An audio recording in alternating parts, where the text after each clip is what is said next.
Hi, my name is Christine Kaiser, and I'm the new project manager for LatBAN. This is the first time you see me in person, but I hope this is not the last one, and I hope COVID is just a nightmare trying to bring out the best of us. The program will be like this. We will start with an opening speech from our new member in LatBAN, which is going to be followed by a short presentation from our long-term members, always there and organized ladies. And afterwards, we're going to, we believe, have one of the new members, and we're going to start the presentation. Today, we can have 5 startups. It's going to be Vertical, AB365, NoCV, Spirulina, and Federalist. Exactly in this order. And then we'll be called up on the stage, so no stress, no forget the number. The deal is everybody has 3-minute pitch, presentation, and 5 minutes to answer questions from investors. Investors have seen your presentations before. They have prepared tough questions, I hope. If not, I'm going to answer tough questions. And we are very particular about time, because we need to fit in the program. So once we have 1 minute left, I'm going to show you 1 minute, and start wrapping up. And if you can't say what you're doing in 1 minute, you do it. So thank you. I'm asking no one.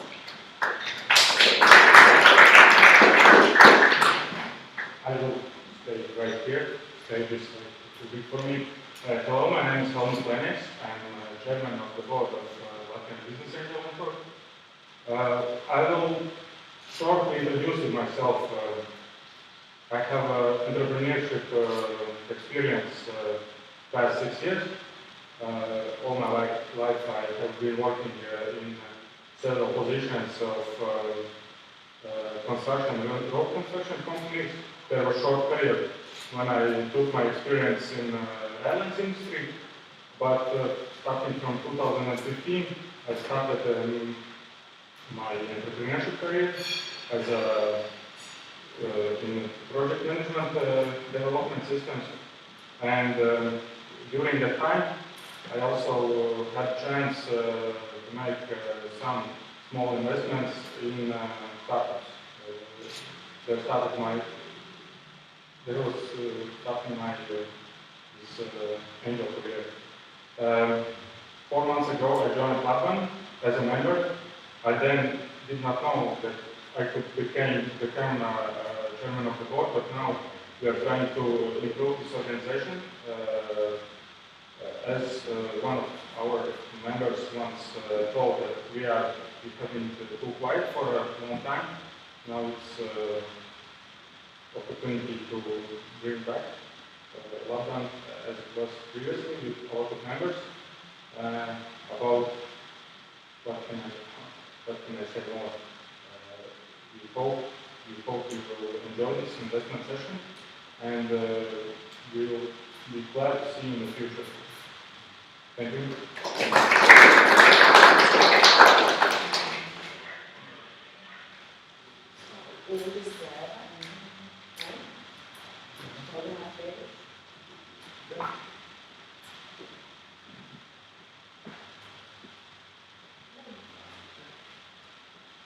Yeah.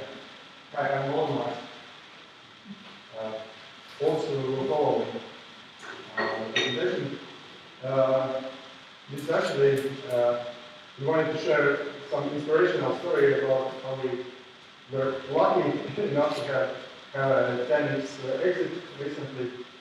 And I know you guys want to hear more about that because 10x is not 100x as in theory business angels are aiming for, but 10x I guess is one of the biggest exits that LatBAN had so far.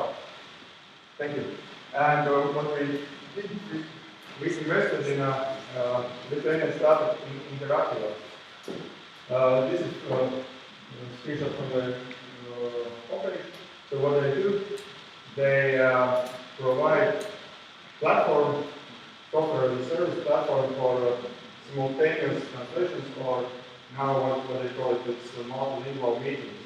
It's so these are As a left corner, down left corner is the it's screenshot from the pitch in 2018 when they pitched to us, and upper right corner is the pitch nowadays. So you can compare these figures, how they looked when we decided, and now how they look when we executed.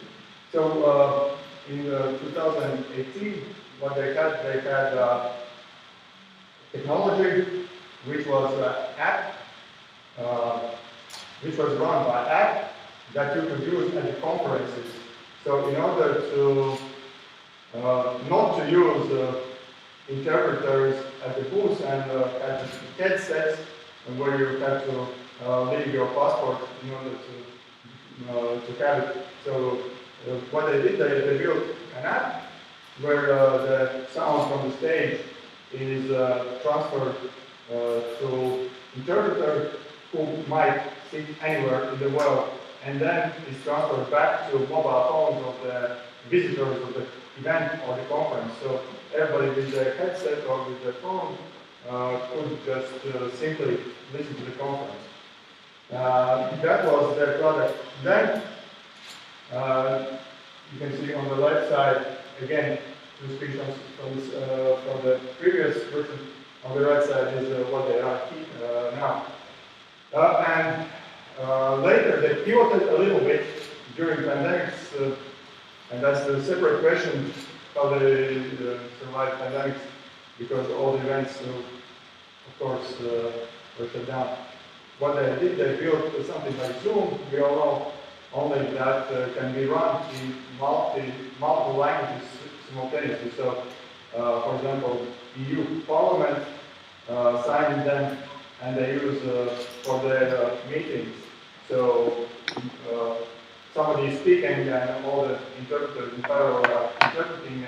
You can just use the language you need to follow the meeting. So like Zoom, but not really, a little bit more advanced, complex and advanced.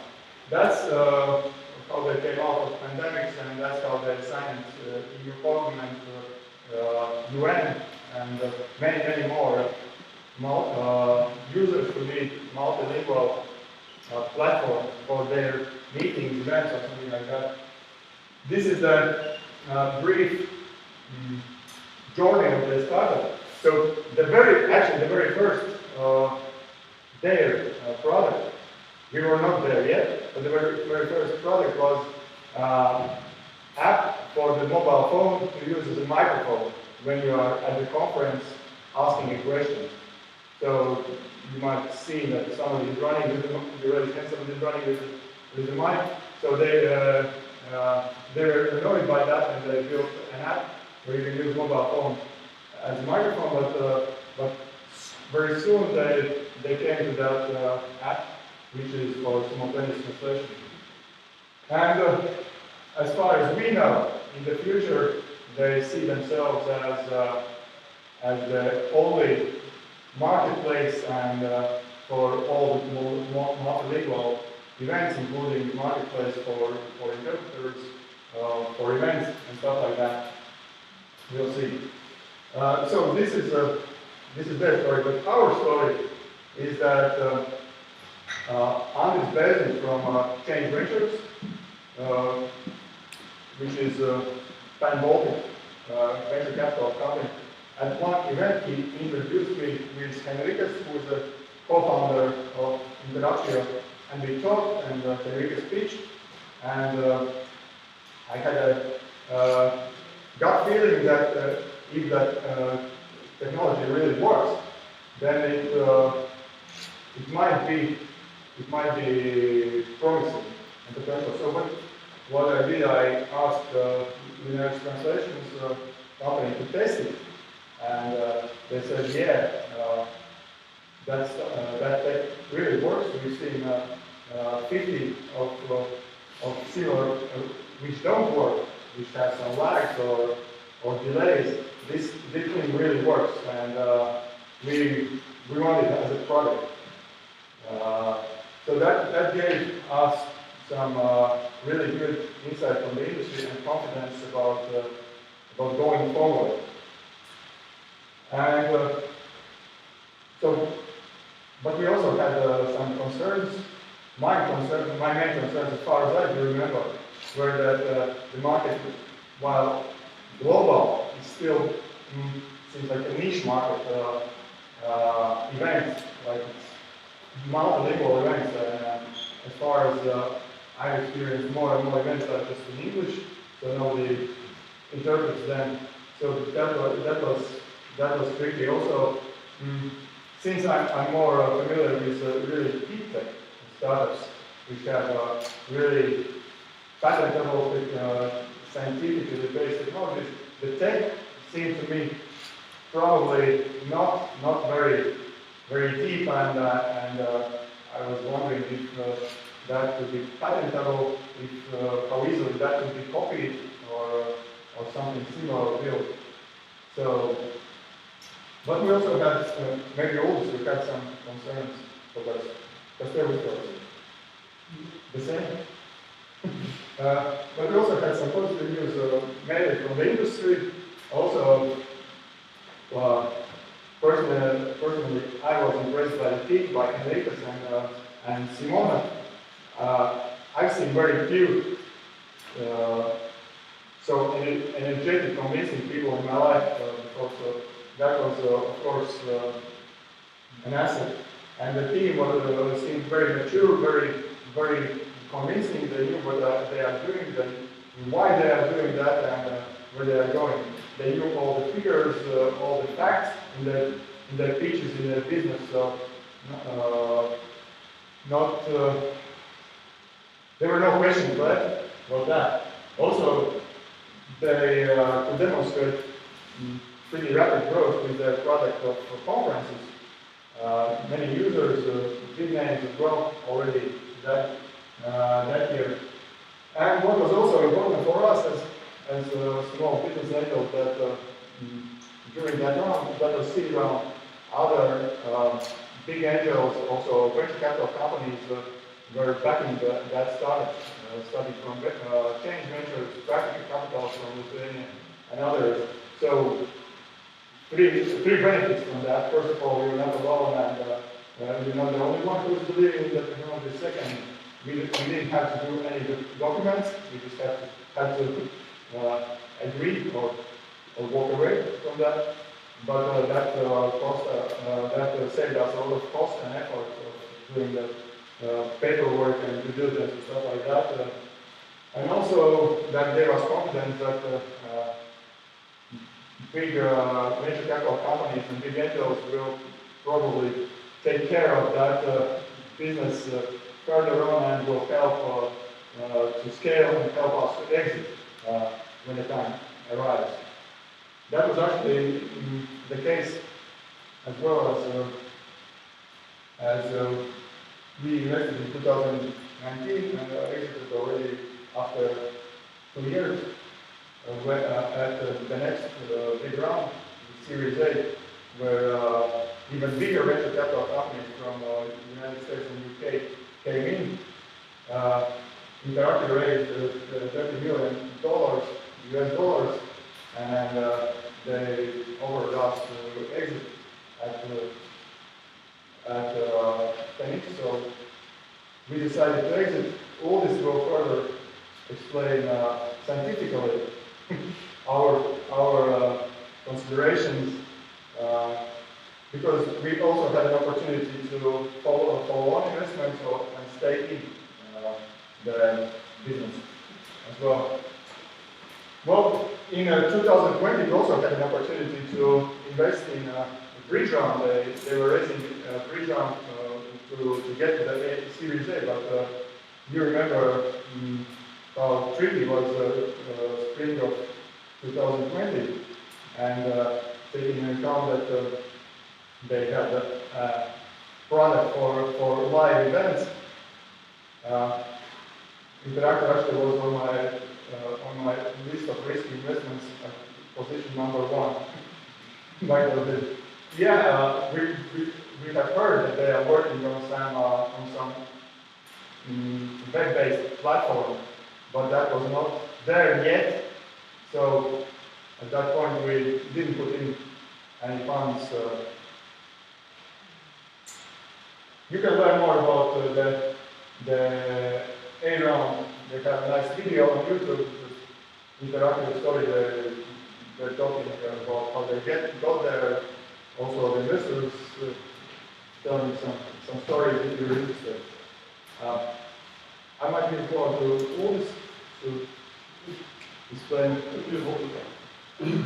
Sorry, my presentation in Latvian, 10-15 minutes in Latvian, and that maybe we need this interactive translation. No.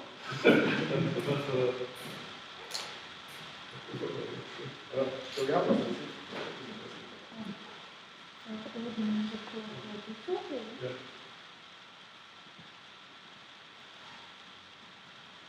Es tad attiecīgi pastāstīšu par personīgiem sajūtām, kā tad, kad nav ko parunāt. Ir jāpieņem lēmums, ir 3 izvēles, bet nav īsta konkrēta. Valdemārs viens, pat es vairāk arī paliec viens pats.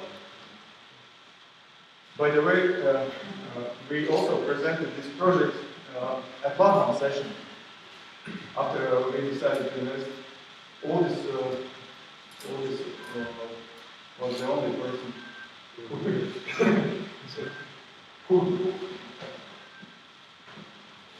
thought that.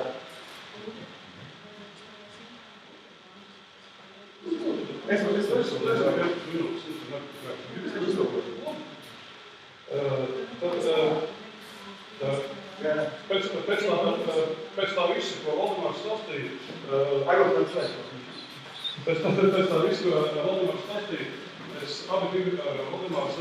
februārī saņēmām e-pastu par to, ka šis projekts, kurā mēs esam investējuši, ir piesaistījis investoru interesi, ir paredzēts rauns par 12,5 miljoniem, un tāpēc, ka mums vajag 3 nedēļas pieņemt lēmumu par to, ko mēs gribam darīt. I'll just translate briefly. So at one day, we received an email from Interactive that we have 3 weeks to decide what we want to do with our investment, either to top up, leave it or raise it. Un jau pēc sanāk 4 nedēļām, 5 nedēļām jau tika pārstīt līgumi, 25. maijā visu kā uzzinājums. Laika bija ļoti saspiestas, patiesībā tāda lēmumu pieņemšana, kādu es savā dzīvē īsti nebiju pieņemt. So we had a very intense decision to make in a short period of time, and the decision was kind of a decision that we had never taken before. Un šis pat izvēles, kādas bija šajā investīciju pozīcijā, ir 4 reizes palielināt investīciju, saglabāt tādu, kāda ir investēta, tātad respektīvi, vai arī pārdot un saņemt 10 reizes vairāk nekā pieņemt.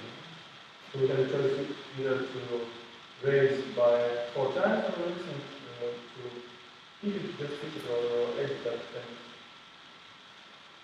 Tad situācija apmēram tāda, kāda situācijas fonds bija tas, kad ir ierobežots laiks un patiesībā daudz iesaistīti cilvēki, jo man šis iesaistīts domā atceries, cik juristi, cik vēl visā veida cilvēki.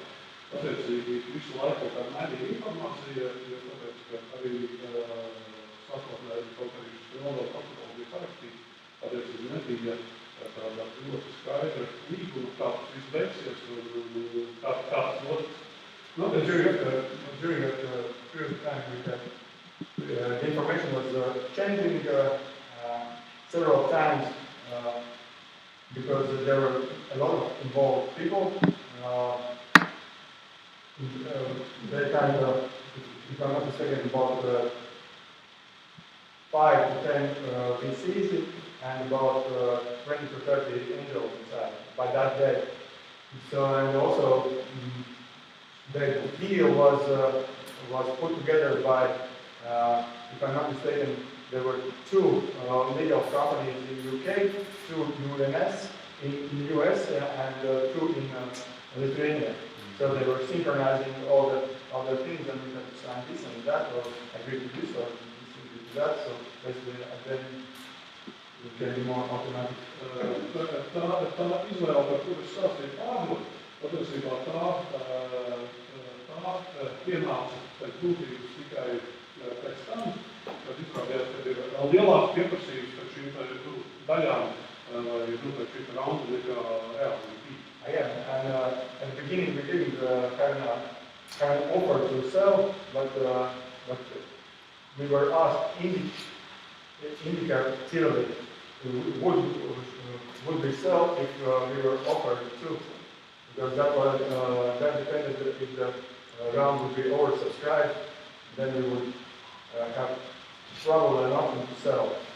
But that was not an option that was first offered to us. Jā, bet kā jau Valdemārs stāstīja, šim pandēmijas laiks, kad mēs visi piedzīvojam šim biznesam, par ko mēs runājam, tā bija riktīgi veiksme. Un arī tas, kad šis uzņēmums ieklausījās to, ko klienti grib, arī tā bija veiksme. Ulis is saying that pandemic was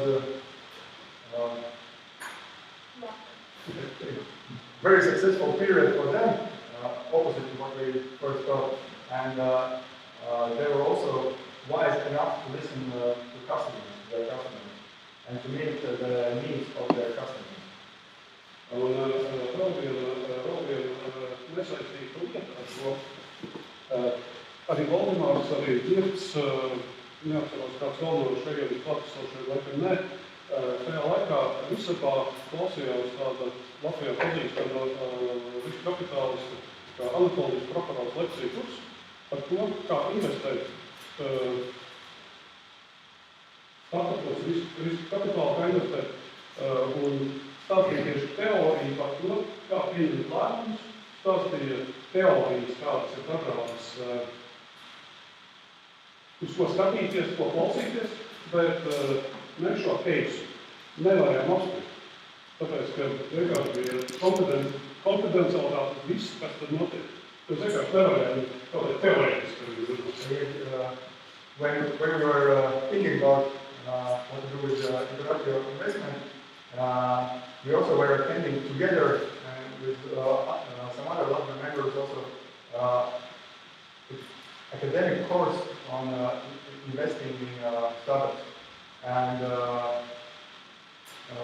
we couldn't discuss those cases, this case, because of non-disclosure and confidentiality requirements. But we mirrored a lot of things that lecturer told us. Lecturer by Angelos Prohorovs is a serious business angel himself, and we mirrored those things and through our situation. Jā, es pieskaršos vēl Prohorovs kungu vienai lietai tieši par konkrētu teoriju, pašās beigās un parekomendēšu viņu kursu, bet varbūt ejot tālāk, mums vajadzēja pieņemt to lēmumu, tagad skatoties tādā retrospekcijā, mums vajadzēja paredzēt nākotni pēc būtības. Un tā nākotnes paredzēšana izpaudās tajā, ka ir konkrēta situācija uzņēmuma, bet patiesībā mums ir pat noteikti cena, par ko mēs varam uzņēmumu pārdot, šeit daļas, kas mums ir, bet mums ir neskaidrs tas, kas būs nākotnē. Mēs nevaram paredzēt, kas būs nākotnē. So we had to act in conditions of unpredictable future. What's the best? May I ask a quick question? Sure. Was Prohorov's investors himself in this? No. And Just did he describe why? No, we haven't had a chance to ask him why. We couldn't discuss this case with him back those days when we were at the lecture. Can I have a question too? You mentioned that there was already 30 investors in this case. Together with us. Yeah, together with you. But in that case, there's 30 investors. How many shares have in percentage had any of them? The shares were starting from below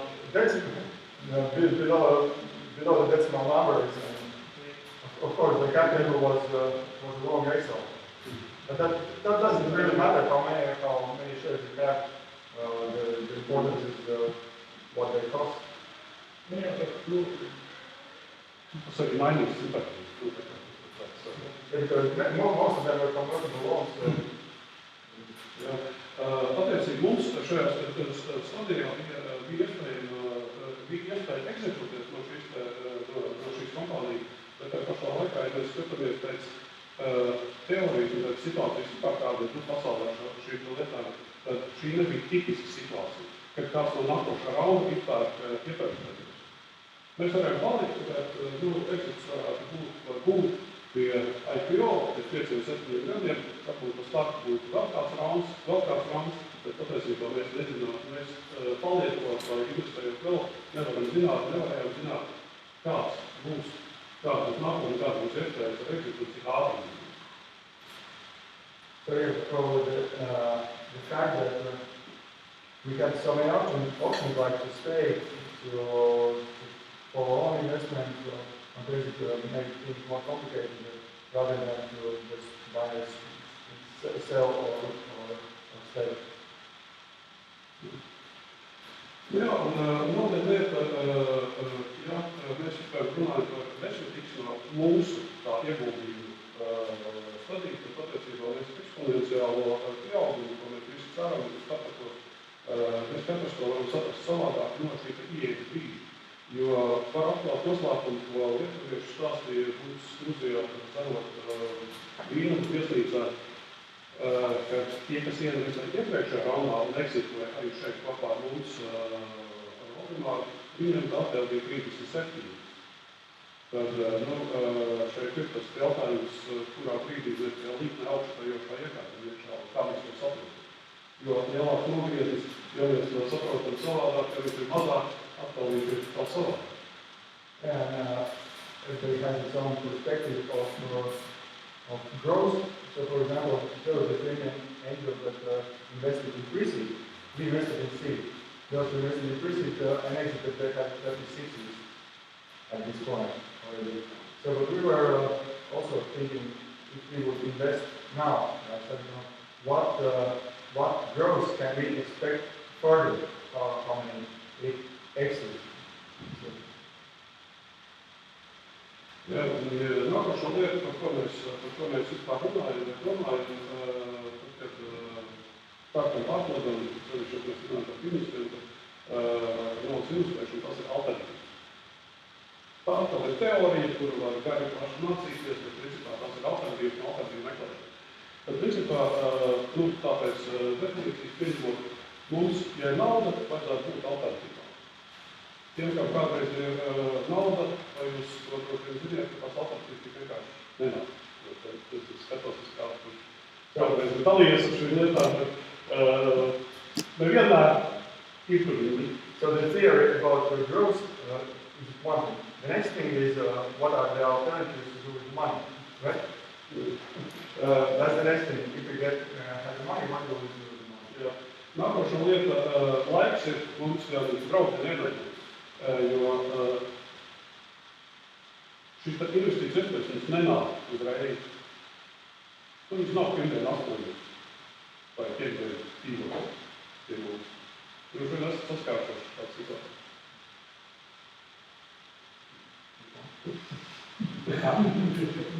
Time going. And so... Patiesībā nākošā lieta, tas ir arī alternatīva un par teoriju mums, ko es arī beigās, kā priekškāršos jau pāris minūtes laiku, tas, ka mēs ieliekot, lai taisot savu portfeli ieguldījumu, attiecīgi vienmēr domājam par to, kāds ir risks, kāds ir laiks, kāds ir rādējums, un kur tā nauda būtu izdevīgāk ieguldīt ar mazākiem riskiem, ar lielāku likviditāti un līdzīgi.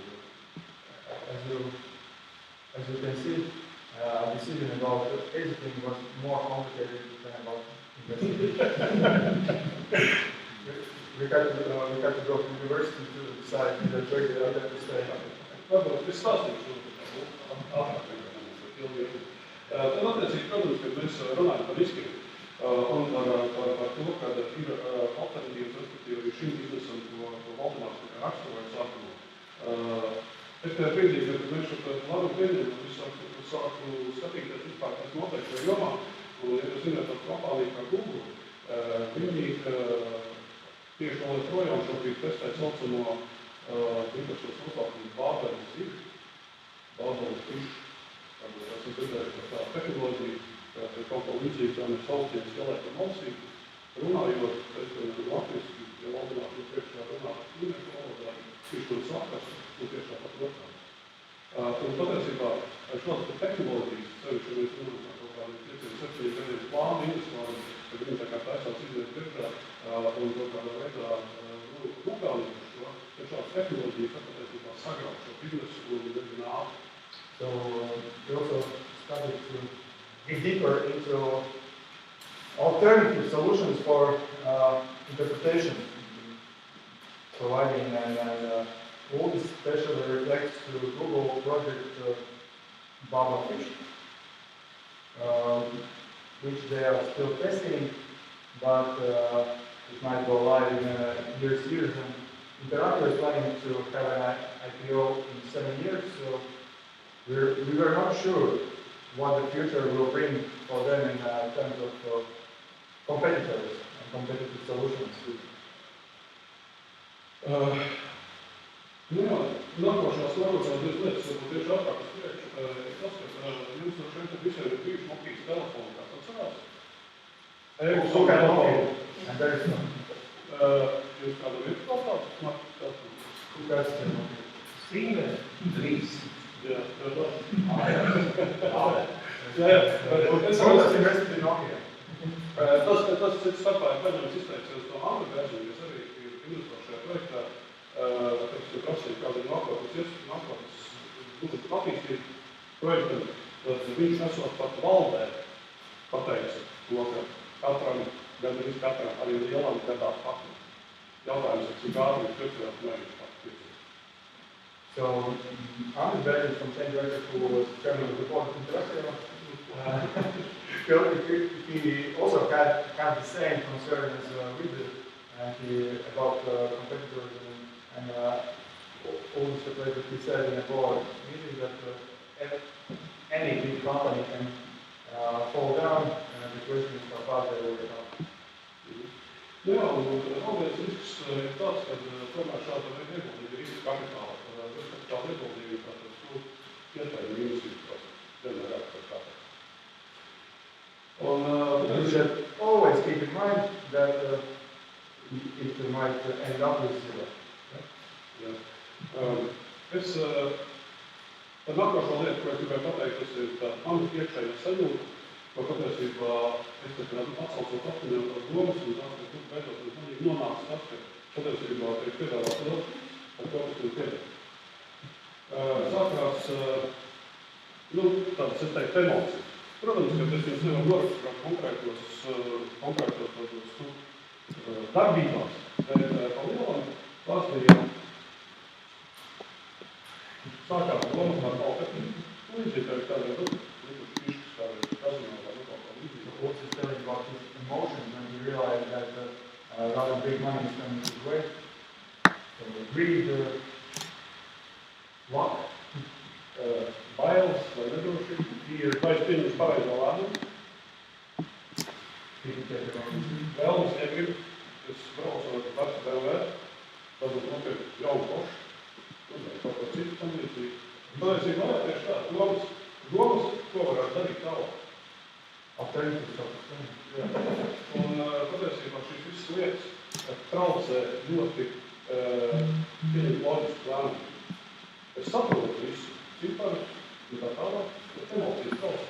All those emotions mess up the logical thinking. Jā, un patiesībā vēl viena lieta, ja iepriekš varēja ar Henrikas parunāties lietuvā par to, ka kāpēc arī es viņu kaut kāds ieteikums iedēju, kurš pamanīja, kur kādā biznes paplašanās, bet patiesībā pēc jurisdikcijas pārcelšanas uz Ameriku, pilnīgi kaut kāds citur, tad patiesībā man iesaistas pie uzņēmuma un tas patiesībā man palīdzēja ļoti pieņemt šo lēmumu. Who said that if before you could consult Henrikas and sometimes even give some advice, then after moving to the US, what what will happen. We felt that we don't have any, let's say, any value in the company anymore, like entrepreneurs, like advisors or something like that, like mentors. They don't need us as mentors.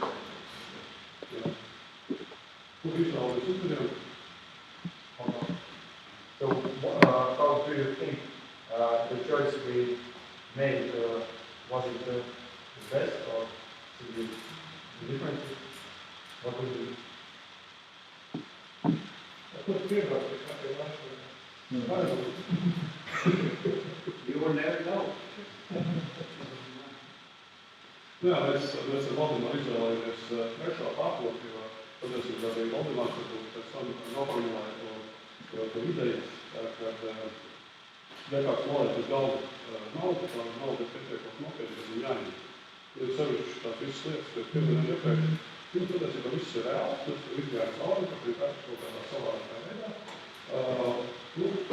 Tā pilnīgi patīk, ir tas patīkšo teicienu, labāk zīle kokā nekā nevis. Nē, kokā, zīle kokā nekā nevis kokā, tas ir angliski process. So, we decided to exit and aside all the scientific approaches, our own entrepreneurial experience so far also shows that it's better to take money if it's on the table and it's good enough rather than to rely on uncertain future. Nu jā, vai pieņemām pareizo lēmumu, ko laiks parādīs, bet es jums novēlu, lai jums šādu lēmumu jāpieņem. Tas palīdz tādu vispār šajā jomā, kurā mēs esam, palīdz uzturēt dzīvi, kurā saņemt. So we don't know if we've taken the right decision, but we wish for you to have to take that kind of decision. Because also getting there makes life and investing a bit more alive and interesting. Jā, un es pieminēju vairākas reizes tādu vienu no teorijām, kuram No science. atļauju šo slaidu izmantot. Patiesībā es varētu pareklamēt šos kursus, ko viņš teica, kad atkal pirmajā semestrī mums visībā pieejams. Šī ir viena no 17 vai 18 teorijām, par kurām viņš stāstīja, un jāpiemēr viņš stāsta par kaut kādām lietām, kas mani nomoc, bet patiesībā to senjākās ir izdomāt. Man tikai ticēt, ka tā tas ir. Es šo slaidīju turu vienā no manām klasēm, un tad, kad man ir jāteikt kaut kādu lēmumu par naudu, es viņu mēģinu pārskatīt, un saprast, vai es uzdomos pārāk lieliski, vai es uzdomos pārāk mazliski, vai es nosaku kaut kādā investīcija laika robežu, vai tas iet kopā kaut kādu struktūru, ko es daru, vai es varu prognozēt šo te investīciju ienesīgumu, bet es šeit laikā zaudēt, cik daudz laika man vajadzēs vai iesaistīt. Cik mans laiks aiziet. Tur gaidāmās investīcijas, tas varbūt sarežģīt, bet kādā vienā šīs ir lietas reāli, kuras patiesībā palīdz, šī teorijas zināšanas patiesībā palīdz mums domāt gan par investīcijām, gan par exitiem, gan par vispār kā skatīties projektu. Get educated on this business course until it's over.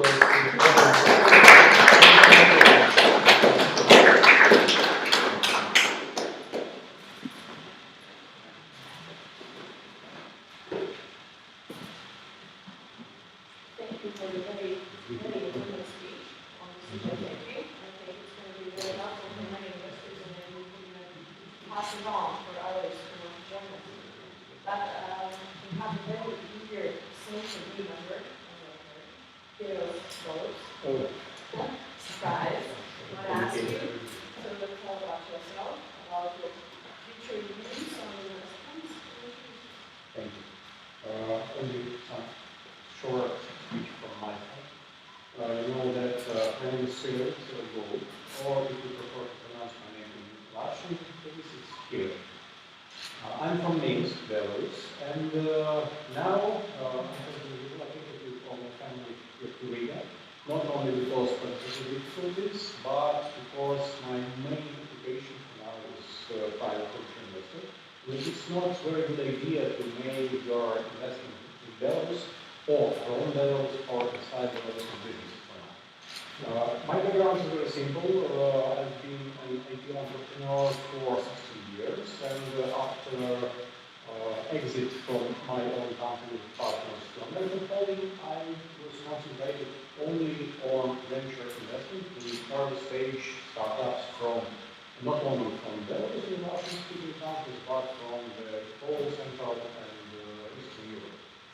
So I'm that guy who knows everything about Belarusian startups, Belarusian venture capital investors. So if you're interested in that region, please ask me.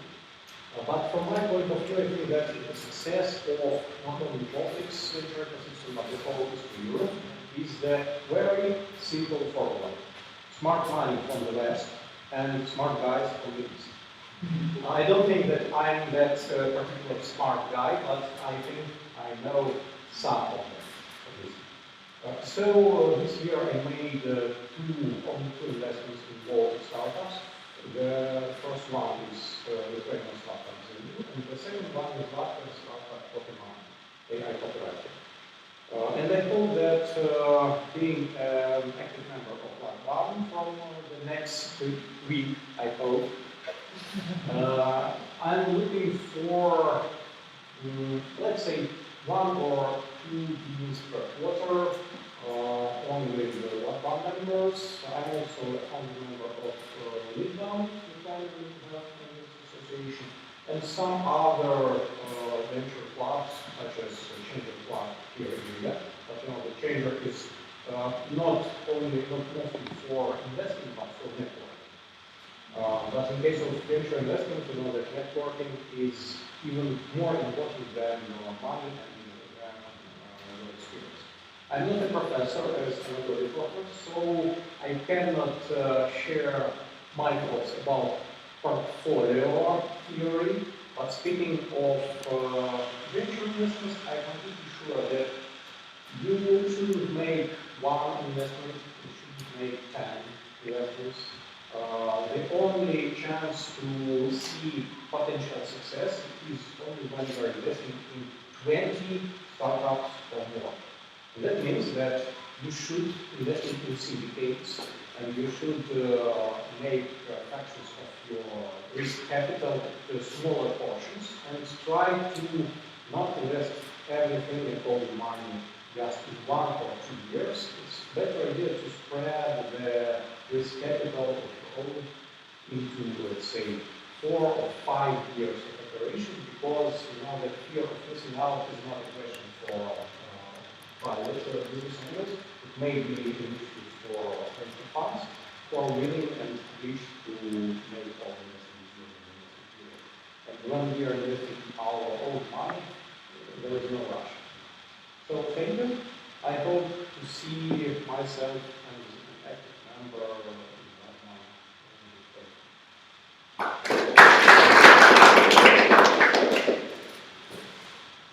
Thank you very much for doing it. Just a bit later, you are welcome. But the past year of the COVID has been limiting our possibilities, limiting the possibilities to meet.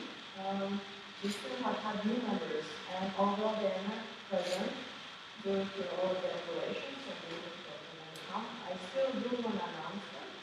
So you know that we are growing, and so I think that also investment opportunities and quality growth. We have Thomas Reynolds, who is a little bit of a success story because he also is chief currently, managing all the US strategies and around the world for the coming year. We have Christian Krishnan. We have all these Pat, who I saw today. And maybe you will want to say. He's another that. Okay. So, Dix is here, but Ulis is also a member. so many good speeches. We want to say some words, not now, but I'm just going Yes, I can say that, yeah, I joined LatBAN about a year ago, but this is, I don't know, the first, but now the second meeting that I'm taking part. Originally, I'm in real estate business. I'm also a professional pilot. I'm flying for Air Baltic. I'm a captain on Airbus 220s, and I'm just slowly exiting from real estate because I consider it's very time-consuming, time-intensive, capital-intensive, labor-intensive, and too much problems with that. So I'm just diversifying away from that. And through LatBAN, I've invested in one very interesting project, which is a report, which is a laser weaving project, and we're quite successful already. And we've pre-sold our equipment to British organic carrot farmers, and next spring we'll have bigger trials. This June we already have trials in England and UK, and next spring when the carrots start coming out, we'll have two big machines working in their fields, and we'll test how they do. And yes, and talking about what Ulrich said, that I feel that there is no rush with around money, then I just wanted to make another point that, well, personally for me, is when I have money, then I don't have projects, and when I don't have money, then the projects are overflowing, and I just do not know where to get that money. So that is a very good issue. It indicates that when I have money, then probably some of you will have some ideas, and vice versa. This one, yes. Then, yeah, I'm sure that's it. Thank you. We also have Thomas joining us, and he's London and bioinfection. They also couldn't join us here. But nevertheless, we say thank you for them. They joined the LatBAN community. And I would like to ask Thomas for you to come on stage and tell me about yourself, about your decision to join LatBAN, and also about this one special event coming up in the series. Thank you once again. I will be short, some 3 minutes, not more. Basically, my motivation to join here was to see those deals that are coming. You are sharing interesting projects. Interesting projects and startups are coming from Latvia, and also very influential people are LatBAN members. So I would like to take opportunity to introduce you all with the upcoming Angels Camp event next week in Riga. Riga will host. LatBAN is as a co-organizers, and we will be glad if investors could join this event.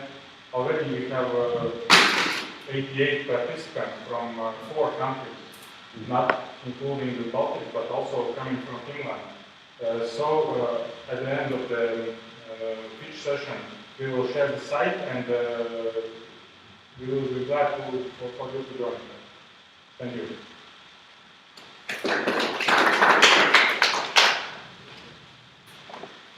Angel Camp is an important event for investors because you will have the opportunity to meet face-to-face with others. And this is not an event which is organized just by LatBAN. It's organized mainly by Estonia and also the training webinars. So this is really a Baltic investor meetup, and it's your opportunity to finally drop the COVID mantle and just join a network and see what's going on in Baltics. This is the only way that you can really know what's going on.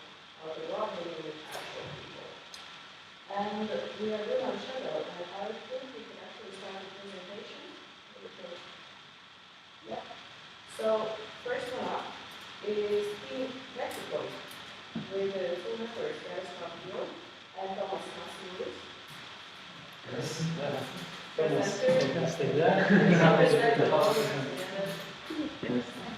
Yes. Oh, okay. Yes, we have some investors looking to online. Okay. Hello, my name is Jaroslav and I'm from Mexico. We are in common in Lithuania.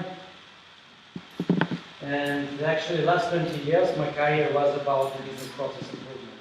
So, with that, automate that, control that, and so on and so on. And actually, when we talk about the business process management and especially the administration management, company administration process management, actually all those processes you can join into 3, 4 big areas like HR management, contract management, and compliance management, and purchase management.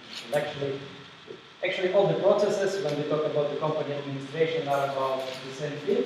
So it looks like it's very easy, and there should be a lot of solutions that can solve this problem, and for companies it should be very difficult to cope with that. But actually it is, because when we get into the details, there is a lot of small little things that not fit to the products that are on the market.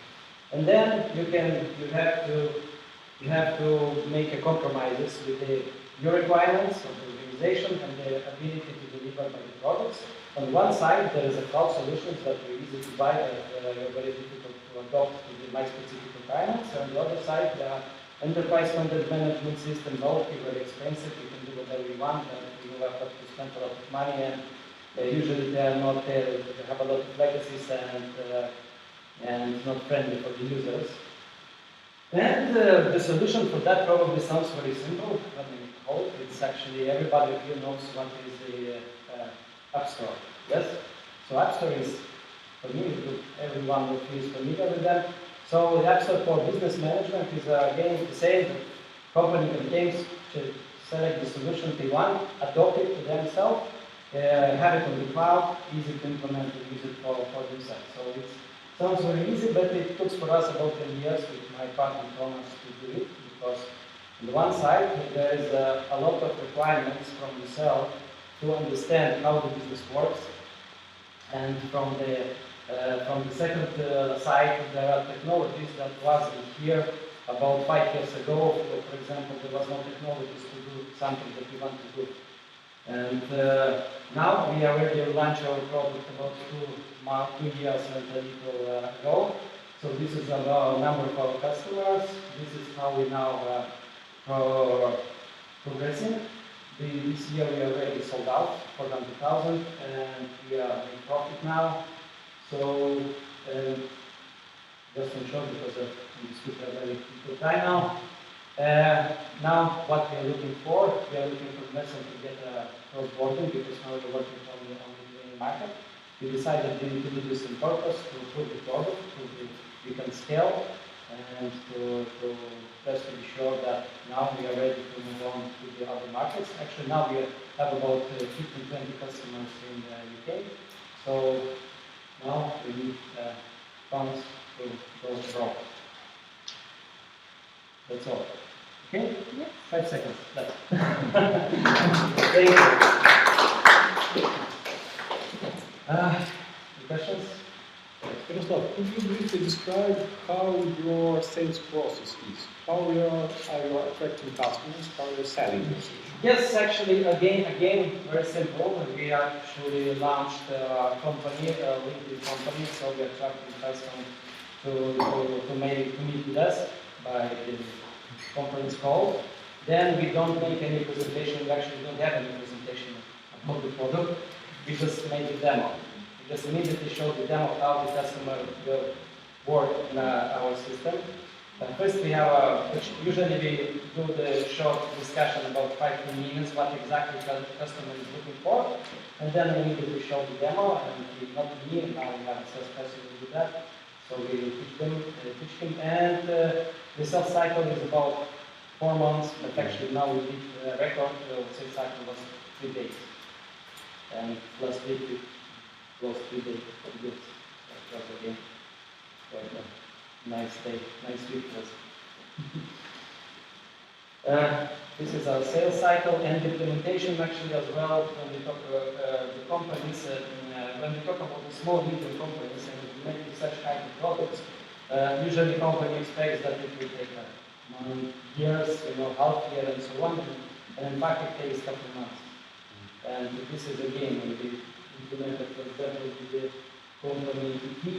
This is actually a big grocery store chain in Lithuania. So it's a LatBAN group in Germany. It's the biggest employer of again in Germany. And they were surprised in Germany that it took for us 4 months to implement purchase management process in the world. IT, we have about 6,000 employees. What do you see as your competitors?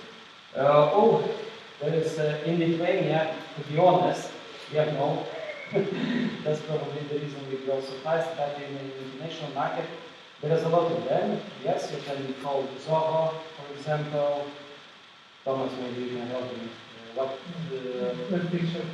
Yes, SharePoint, Alfresco, OneBase, M-Files. It depends on the areas. So actually, Odoo is quite a good one.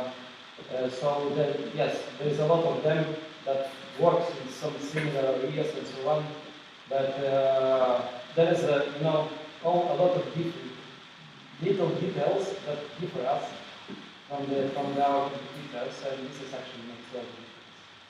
And when the customer sees what we do and how it works, how they feel themselves, how they will use the product. Yes?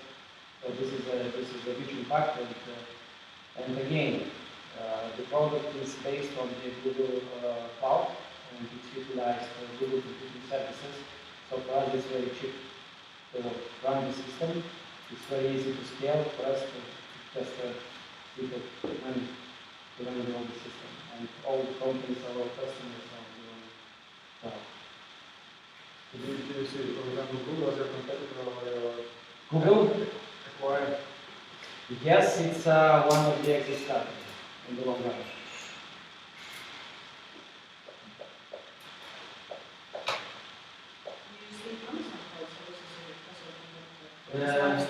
No, Amazon Cloud Services is specific for it's not for the business applications. Maybe not in that level.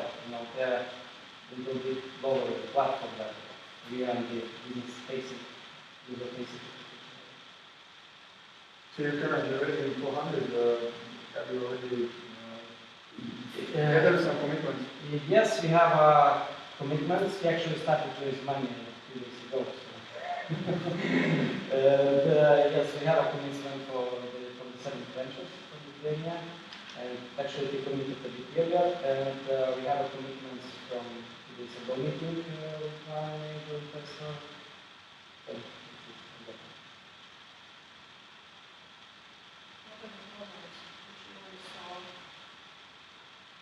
What makes them set of problems for you, right? But you see that they're not going to allow you to develop as much as you want.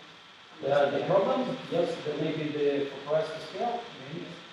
Yes, the biggest challenge to scale will be the delivery to the customer. It's it's a mix of the needs. The first is the methods and methodology of the implementation, the approach to the customer, so how they have to behave, how they have to work with us, and the third is the technology. There's some tools that help us to move faster. It's again, this is a so-called low-code, no-code technology. So again, when we do the implementation for the customers, there is no developer involved in that.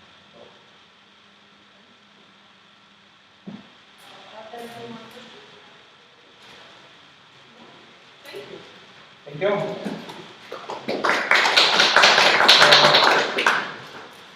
I did this slide last time, so please, if you connect with me, just take a photo.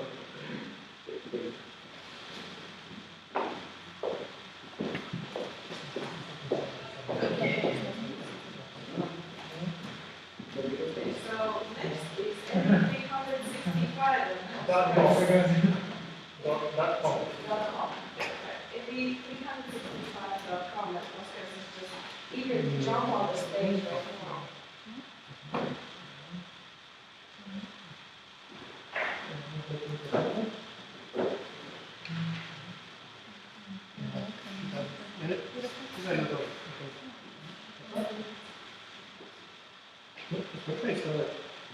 To is about super, ja, to is I'm about gonna to. time you when I say start.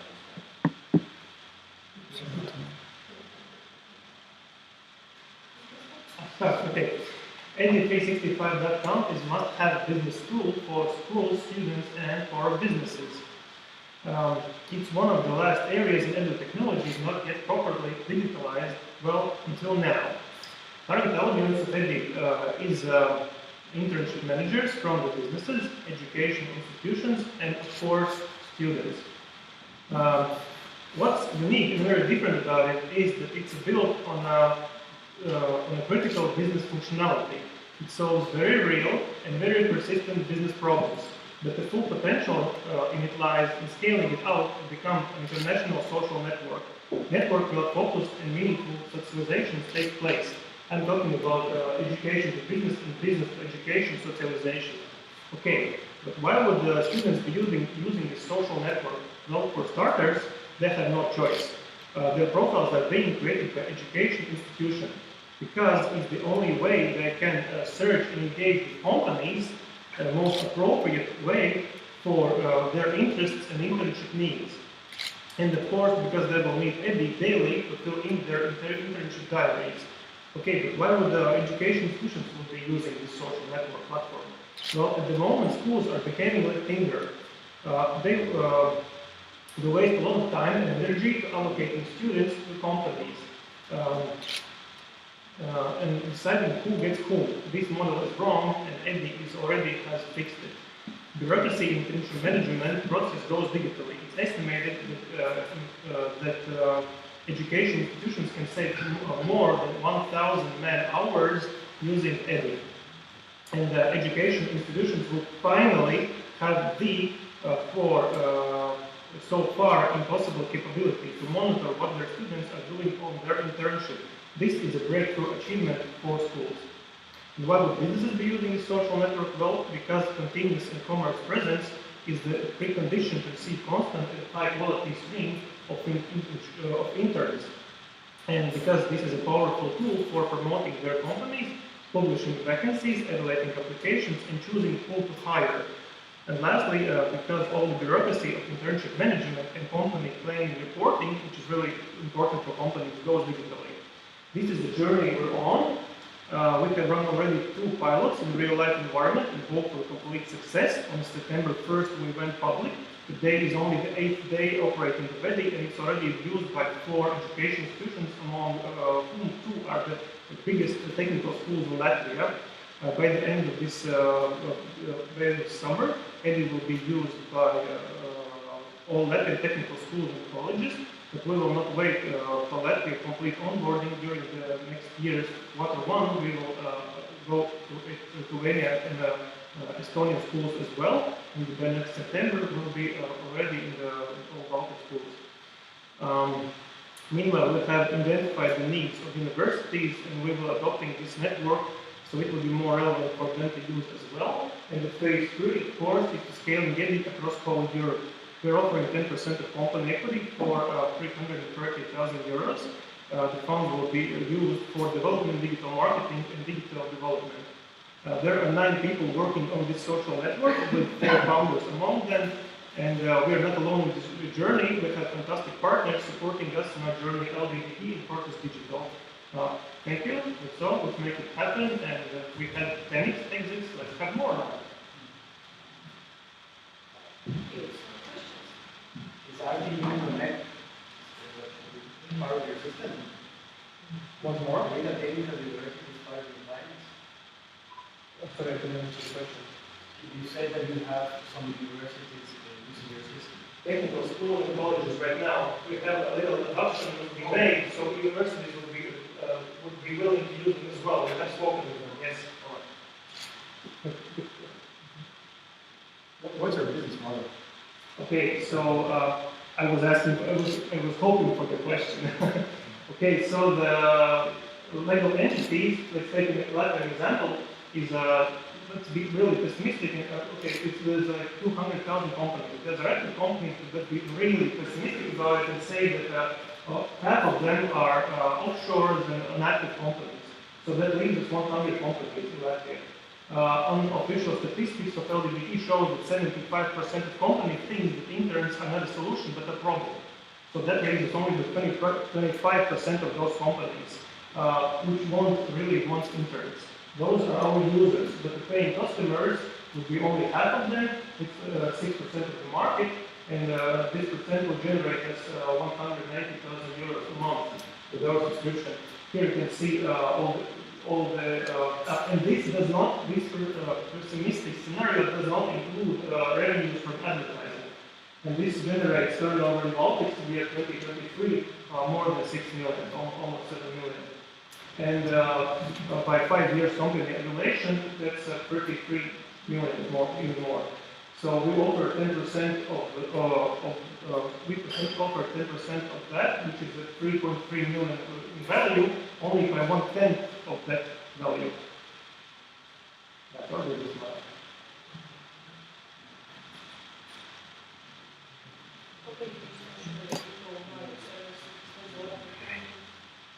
For example,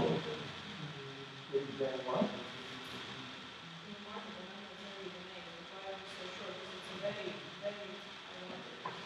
Okay. There is no alternative solution to this because, like I said, everything is done on the school side right now. First of all, they have everything is like in papers done. Some countries maybe there is some digital solution, but it's like local in every school. This is like a worldwide solution where for example.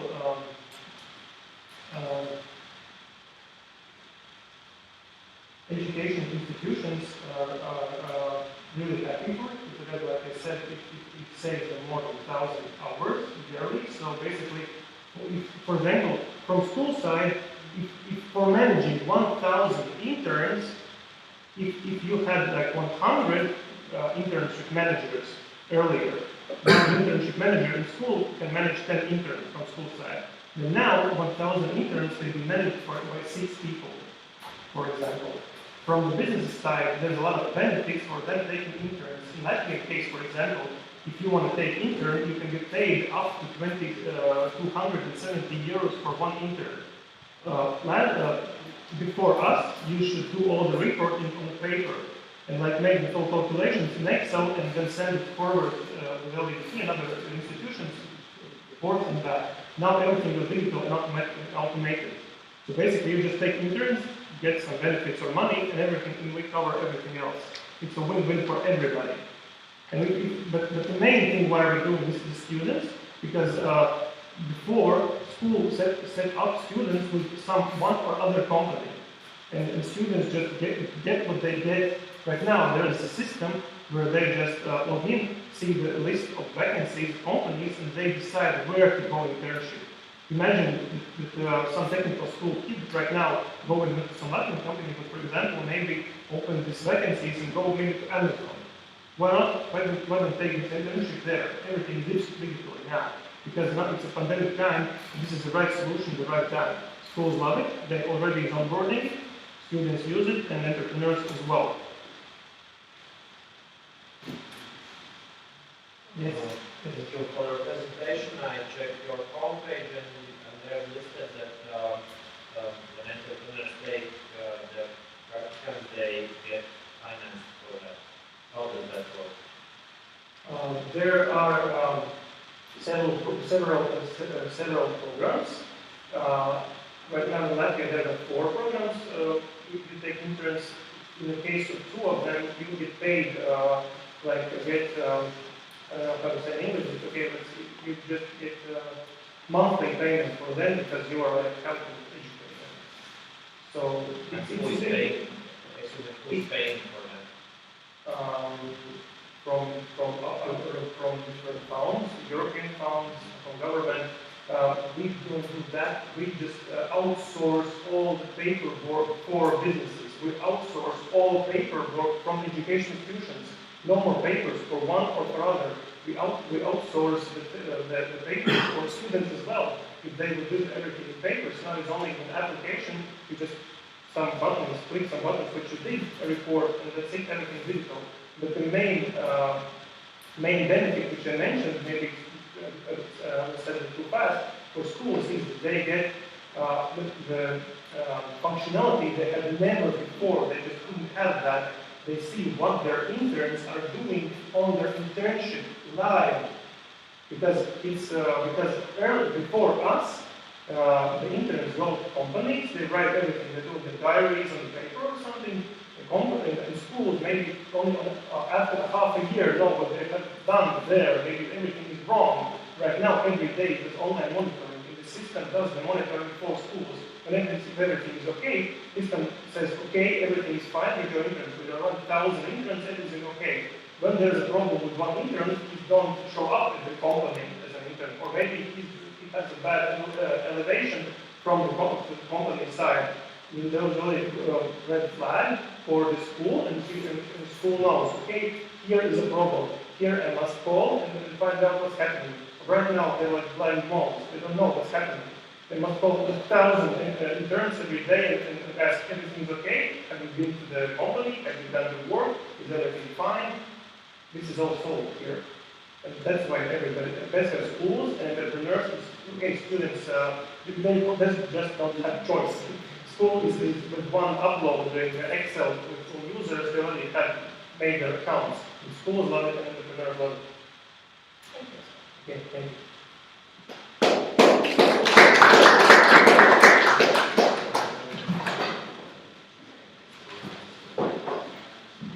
So, our next theme, it is no CV. Can you give us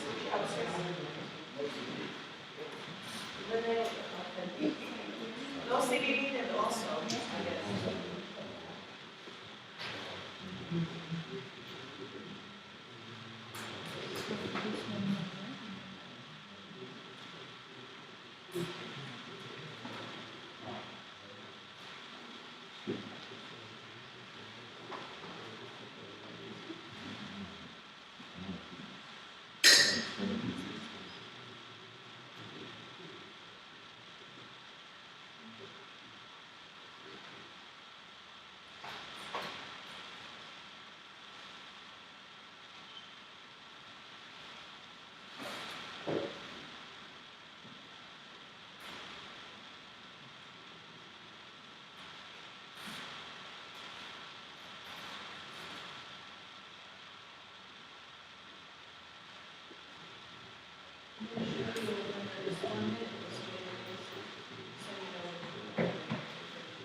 Okay.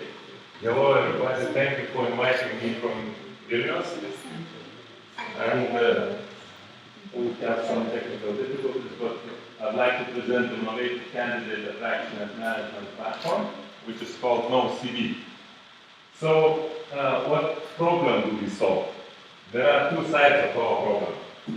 One is the company side, because on average, each company for one position receives 250 CVs. You can imagine how much time you need to read, analyze, and process that. The other side of the problem is for people, because nobody likes to write a CV. And you like? Especially blue-collar people do not like to write a CV, and they do not even know how to write a CV. The total addressable market is quite huge, reaching 880 billion. And how do we solve it? What we propose? Our solution is very simple. We have the free app. Candidate spends just 1 minute to fill and finishes application by answering questions. Then it's auto-scored with proprietary algorithm. And candidates are visible in the dashboard and ready to talk for the companies. And in just 6 months in Lithuania, we achieved 400 companies in our portfolio and 40,000 candidates using our solution. Our team, 13 people, just in half a year. I was in January just one. Now we have certain people. Shortly, I had the exit myself, selling previous company to Norwegian IT group. Rolandas is Tele2, sales guru. Arthur is Estimedia, used to be Estimedia top manager, professional in classified business. Mark Pikas is used to be ships that start to buyer in Eastern Europe, and Jurgita is a recruitment guru. She used to work in one of the biggest companies, production companies. What we're looking? We're looking to raise at the end of this year 0.61 mil investment. This will finance our runway in 18 months. The raised capital will be used for launching 3-5 new bigger markets in Europe, and of course development of machine learning algorithm, because it's real important and it's a real value to automatically rate candidates and provide a good candidates flow. We already had 2 rounds. Just in half a year we had 2 rounds. One held in January. We were financed by 70 ventures and 4 angels. And the second round, the valuation was already 2 mil. We raised 150K and it was financed only from angels. So that's it. Thank you.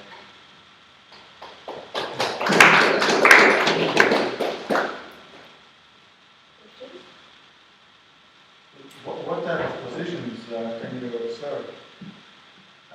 Usually we serve all, but we see huge potential here because we started from high qualification positions, but in just a couple of months we saw that huge potential is in blue-collar positions, because those people, as I told, they do not know how to write a CV, and there is a lot of positions, a lot of rotation, a lot of change in blue-collar, in transportation, in construction, in production. Those people, they are just rotating, and there are a lot of positions. So we will focus on this area. So you mentioned you have 400 customers and 40,000 users, right? Yeah. In your CVs. Yeah. So do you have statistics about the success rate of recruitment? Yeah, success rate is about 400 filled seats in half a year. So on average, let's say one filled seat in for 1 company. This is rough average. And that converts in some MRR from those 400? MRR, I can slide. It's our revenue growth. So of course, in the second quarter we grew a lot because it's an investment and it was a kickoff. And the third quarter was 58% growth. We already exceeded second quarter revenues. And fourth quarter expectation is also 50%. So annual growth we expect to be above 500%. And growth is about income, turnover. Yeah, this one. You talk about the algorithm. What is the importance of the algorithm? The algorithm is for matching, because you don't know that, fill your profile, and the algorithm is matching your profile to open position. So it creates the match, and the company sees how good you are for this position. So you have a front-end, a back-end, for companies and people? For the candidate is an app, and for the companies is a web-based platform. And everything is in cloud, the matching algorithm cloud. It is working as SaaS. You're now in the Lithuanian market already? Running daily operations in Lithuanian market, but just hired 1 person for Latvia, and in September we'll start in Latvia. Previously we had a couple of testings in Latvia. It was successfully ended, and we had even in Vietnam. It was also quite unexpected, because in Vietnam we also got a good candidate flow, and it means that it's culturally acceptable to look for people without CV and for people to apply without CV. So we are very optimistic in this. Does it require localization? Yes, of course, but it's not difficult because we go for blue collar. Language is very important. So our app is localized, and the platform is also localized to local language. We already did it in 6 languages, and Latin as well. How do you advertise your app for blue-collar workers? Our pricing is consisting of two parts. Sorry, how do you advertise your ad? No price. I'm saying about pricing because one part of the pricing is dedicated for advertising.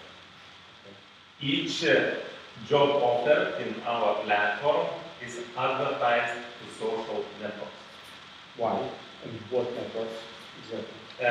It's Facebook, Instagram, and YouTube. Does blue-collar workers using Facebook? A lot. Only in Lithuania, there are almost 2 million Facebook accounts in terms of working age, starting from 18 to 65. And people, they are spending their leisure time looking Facebook posts and, Facebook Ads Manager platform. We use it a lot, and we show each job ad, being it a warehouse worker, a driver, or courier. We advertise each job position, and of course with company logos, etc. So social media, it's a pool, it's a database of our future candidates. I have one question. It is for blue-collar employees, and since I work in construction, they last for about 8 months maximum, and they make 700, 800 euros net. How much do companies are willing to pay? Because they will pay the price, and the employee will last for maximum 1 year. The turnover is huge. The cheapest job ad is 190, so about 100 euros per month. 119, but this is one job ad which you can hire 10 persons because it's like construction worker or warehouse worker. And the most expensive is about 300 because the price increases with the longevity of the advertising in social networks. So if you want to advertise it for 1 month in Facebook, it will be expensive than for 1 week in Facebook. It's for the ad or for the employee? It's for the company, we charge only companies. So that is 10 people for 119. Or 100 people. Yeah. It doesn't matter. What is the data the client receives? Of course, if you answer some questions, but are you able to update the information or what to update the information? You do this automatically in WordFire. You state in the database, so if as the minister said, he is already not working anymore, then he is available again. So is this moving around there in the database? The candidate?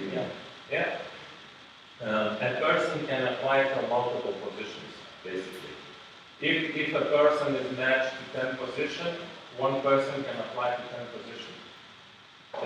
It really, we don't limit how many positions the person applies. And of course, he or she stays in our database. And this is the value because we collect our database for the money received from the client. Because the client pays for the advertising. And the advertising in social networks is bringing the users. So our user database is growing from the business client budget.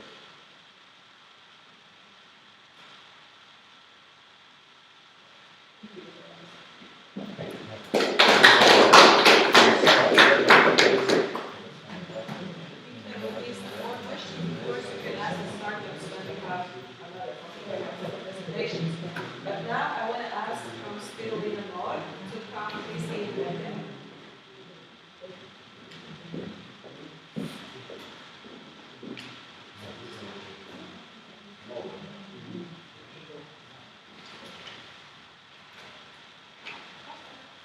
So hello, my name is Christine and this is Spirulina.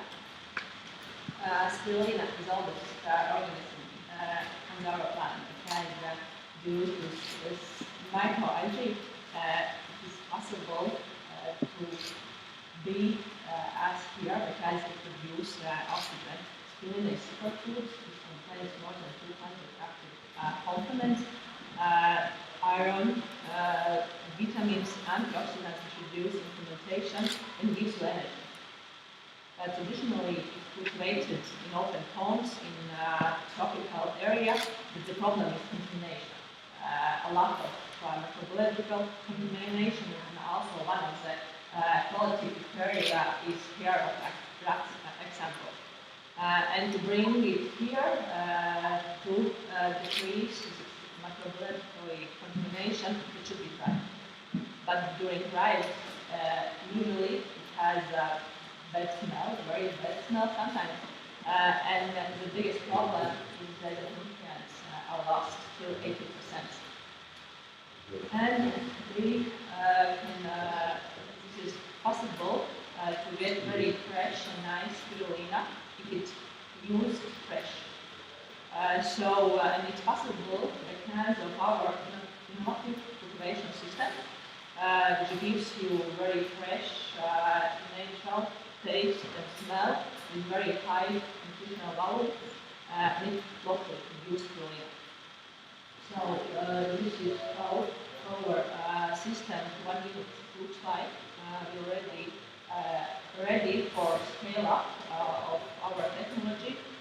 It shows compact design and very good quality with easy scalable technology. It's fully automated. Market is growing very fast for spirulina. We aim to reach 4% share of the spirulina in Europe. We already for 3 years developed our technology, and at the moment we are ready to scale up to reach 3 tons per month spirulina. We are looking for funding in 2 phases to get ready whole system of harvesting, and we are looking for partners. It's for 1 phase and 2nd phase to reach this amount above 1 ton per month. Spirulina team, we are 2 doctor of engineer science and 1 business professional in business development. Already is 1 successful exit.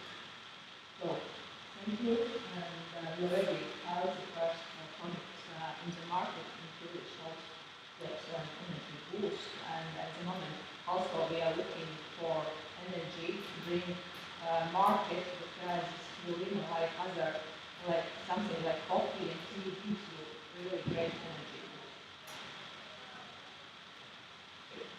Questions? Yeah, that's the only product, or do you have other products? Initially, we designed our technology to freeze our product. It's harvested fresh and freeze. And then we understand that frozen product is quite difficult to export for logistics and so on. And then we try it to develop our own product. We see that we are looking for B2B partners, big food producers, and for them it's important they already have knowledge about how spirulina influence other products, how it reacts with other products. And we find there is no other similar products in the world. There is easy drinks with apple juice and inside. And it's possible to keep it in the refrigerator or even in room temperature. So the common way is in powder, or with this capsule? Yes, it's the same. It's we use rice, spirulina, and sell it in powder with capsules.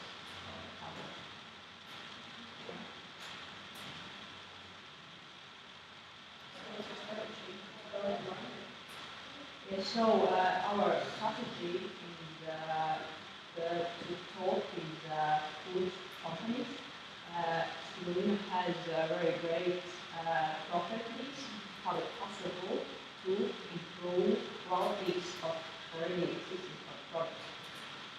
And so we are planning to go and sell fresh spirulina in big amounts to other food companies. I get green color on my bread after 2 weeks. So it's different. It's a very, yes, it's a very deep color. And actually, there is 2 colors. natural color, so if you get from spirulina is not green and blue ones, and there is only two natural blue colorants in the world, and one of them is spirulina. It's possible to extract by the spirulina extract, mainly antioxidants and antioxidants. But which are the industrial customers who put, well, for example, it's not the bread manufacturers? No, it's not it's like smoothie producers, milk product producers. We already talked with yogurt producers. They are really interested because spirulina and tomato, this nutritional value also gives example ferment, a booster property, or improve different these products and also in other ways that increase, example, storage time or improve macrobiologically active, biological activity, for example. And there's a milk products, some products from vegetables or something.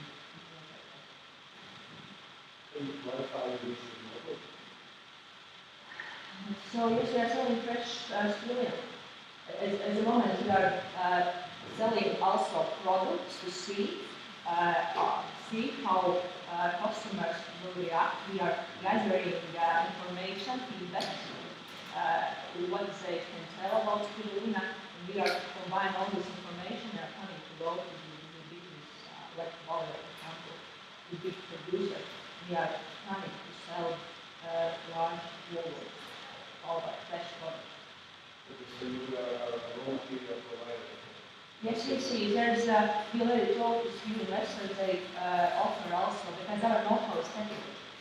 Our know-how, we have patentable technology, we are not done it, but it's patentable. We are only one who is producing spirulina in Europe, and we are only one who is producing spirulina with this technology. And it's really, there's many advantages for this technology. At the moment, we see that we would like to keep the secret of our technology in our company, and we would like to sell fresh spirulina. It is possible also to do it in any other country in Europe, for example.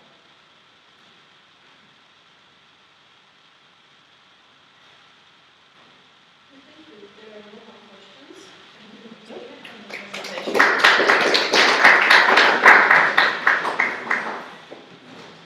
So the last thing is sort of clever ways, and it's Arjen Hoffman.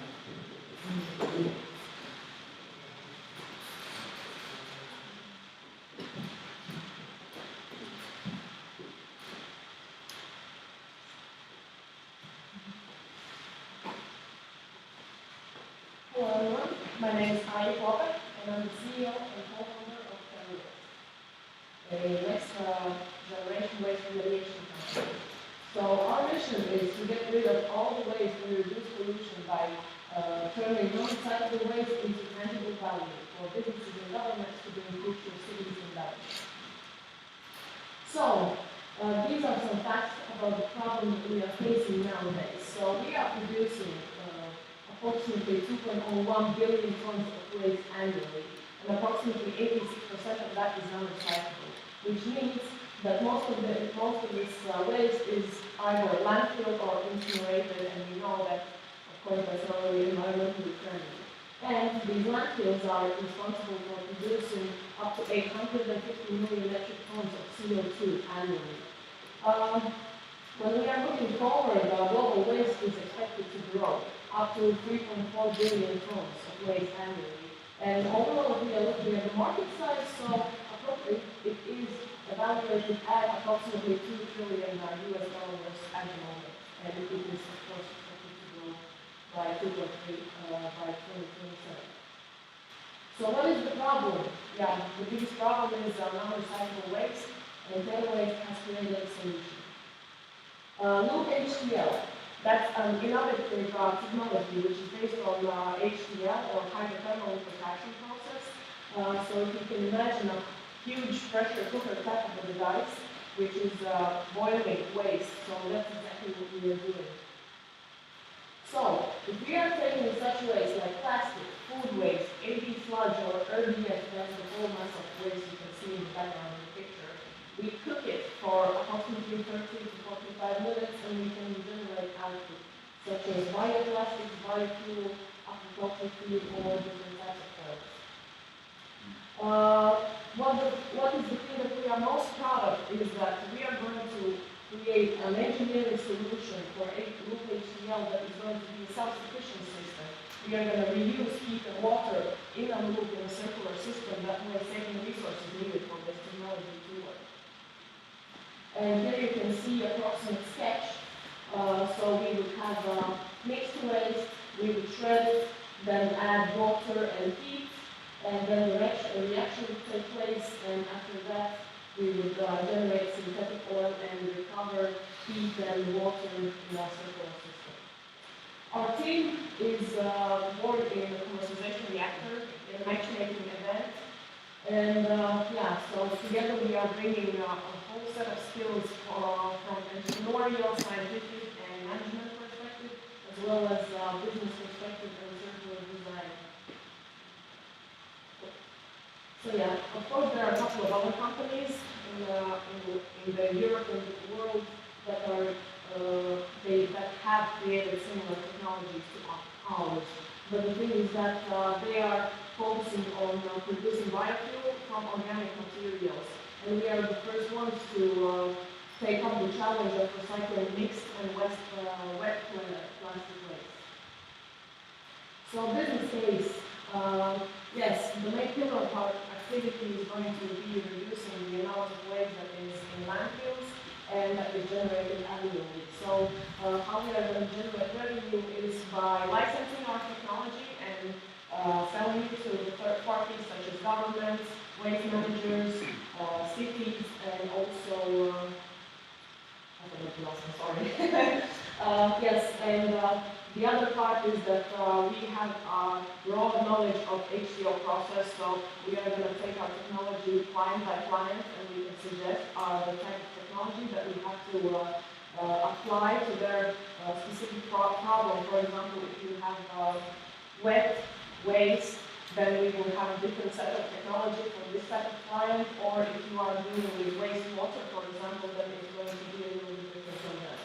And of course, agreement with petrochemical companies for selling crude oil, which is the natural output that we can generate from our process.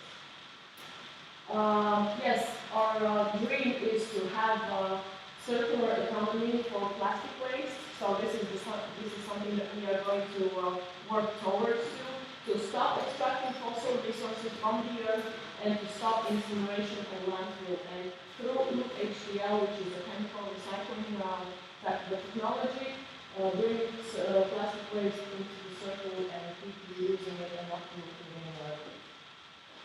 Our roadmap. Currently we are at phase 1, reaching phase 2.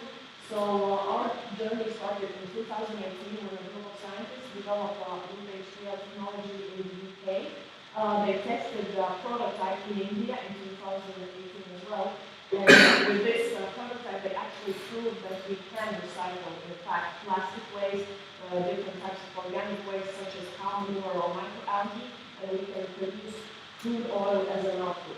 At the moment, we are doing a little bit more elaborate tests, specifically with plastic waste in collaboration with the University of Graz in Austria and Cambridge Technical University.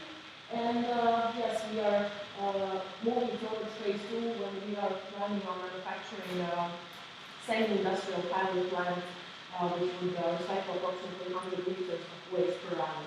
And of course, we are going to move forward to build an industrial scale pilot plant and expand our business in Europe and later on globally.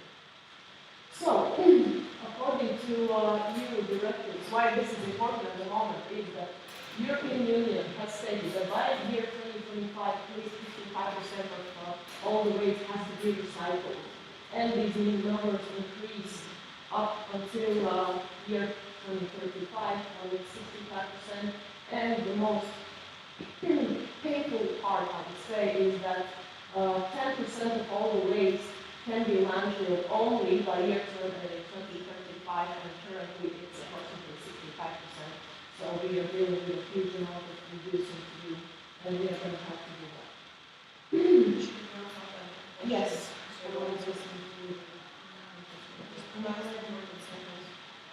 Yes, so to complete the pre-seed investment round that we are currently raising, we are looking at additional 65,000 euros investment to approach the market. That would be for doing these elaborate tests on plastic waste, as I mentioned before, in collaboration with industry to hire PhD students. And yeah, and to start engineering work on our pilot plant. And yes, also we are looking for industry gurus and waste management, so if you have some contacts, we would be happy to meet them. And industrial partner manufacturing and introductions. So thank you very much. Let's make an impact that will matter to each one of us in the coming days. Thank you.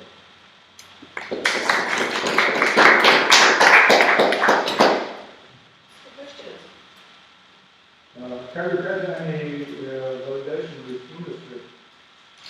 Yes, thank you. We have contacted Eco Baltia and Eco, and also we were approached by Clean R recently. Those are the main players in waste management industry in Latvia. So they are really interested in our technology, and we are looking forward to receiving the test results that we are currently working on in order to explain more economical numbers for our technological process. And then with one of them or with all of them, we are going to continue down the road with building and then scaling up the pilot plant. Yes, so the feedback from the industry is really positive at the moment, but there are of course a lot of questions regarding how much energy and what will be the ratio from waste to value.